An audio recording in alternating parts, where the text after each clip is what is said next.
Assalamualaikum warahmatullahi wabarakatuh. Bertemu lagi dengan saya Siti Nuraini, NIM 250760031, Prodi Pendidikan Bahasa dan Sastra Indonesia, Universitas Mula Warman. Pada kesempatan kali ini saya akan menjelaskan tentang sejarah sastra periode 1942 sampai dengan 1945. Periode sejarah sastra tahun 1942 sampai dengan 1945 dibagi menjadi 4 bagian. Yang pertama yaitu saat-saat mematangkan, yang kedua para penyair, yang ketiga yaitu cerpen atau sering disebut dengan cerita pendek, dan yang keempat yaitu drama. Yang pertama dari periode sejarah sastra tahun 1942 sampai dengan 1945 yaitu tentang saat-saat yang mematangkan. Selama 3,5 tahun Jepang menjajah negara Indonesia merupakan hal yang penting dalam sejarah sastra Indonesia. Banyak seniman yang keberatan atas campur tangan Jepang, yaitu contohnya seperti Amal Hamzah yang menulis sandiwara tentang sindiran kepada seniman yang tunduk kepada Jepang.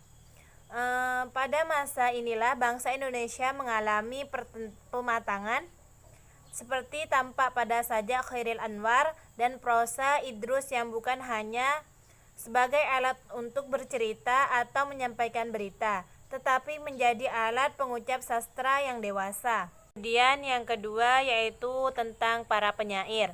Para penyair pada periode 1942 sampai dengan 1945 ini yaitu antara lain ada Usmar Ismail pada tahun 1950 sampai dengan 1970. Kemudian yang kedua yaitu ada Amal Hamzah, dan yang ketiga ada Rosihan Anwar yaitu pada tahun 1943 sampai dengan 2011. Selanjutnya ada Anas Ma'ruf pada tahun 1946 sampai dengan 1952. Kemudian ada MS Ashar dan ada juga Maria Amin yaitu pada tahun 1942 sampai dengan 1945.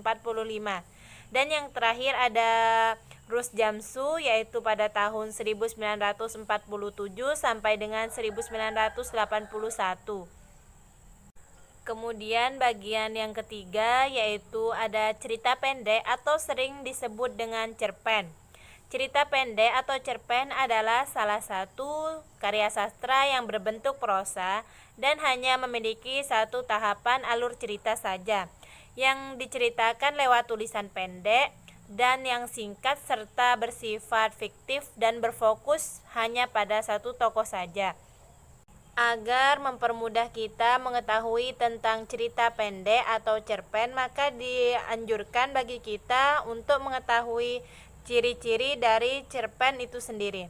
Ciri-ciri dari cerpen antara lain yaitu merupakan cerita atau tulisan yang pendek. Kedua yaitu hanya memiliki satu tahapan alur. Ketiga, cerpen atau cerita pendek memiliki alur yang ketat dan padat. Kemudian yang keempat, cerpen harus memberikan kesan yang tuntas. Serta yang kelima, biasanya cerpen hanya menceritakan satu kejadian atau peristiwa saja. Selanjutnya yaitu ada sejarah tentang cerita pendek atau cerpen. Pada awal mulanya cerpen muncul pada abad ke-10, lalu cerpen mulai diperkenalkan ke seluruh dunia yaitu pada tahun 1920 sampai dengan 1941. Setelah Perang Dunia Kedua pada tahun 1949, cerpen kembali berkembang dari tahun 1950 sampai dengan 1955 dan mulai mendapat definisi bentuk yang jelas dan konkret selanjutnya. Cerpen dikembangkan pada tahun sebelum dan sesudah kemerdekaan Malaysia yaitu pada tahun 1955 sampai dengan 1959. Selanjutnya ada cerpen yang diterbitkan pada zaman Jepang, antara lain ada 3. Yang pertama yaitu cerpen Anak Laut karya Usmar Ismail H.B. Jasin pada tahun 1922. Kemudian selanjutnya ada cerpen berjudul Pancaran Cinta yaitu pada tahun 1946. Serta yang ketiga ada cerpen yang berjudul Jejak Langkah karangan Bakri Siregar pada tahun 1953. Kemudian selanjutnya mengenai periode sejarah sastra tahun 1942 sampai dengan 1945. Yang keempat yaitu mengenai tentang drama. Penulisan drama pada zaman Jepang boleh dikatakan sangat subur karena kegiatan rombongan sandiwara yang berkumpul dalam Perserikatan Usaha Sandiwara Jawa yang dipimpin oleh Armin Pane. Selanjutnya ada beberapa pengarang yang membuat sandiwara pada zaman Jepang, yaitu ada Amal Hamzah.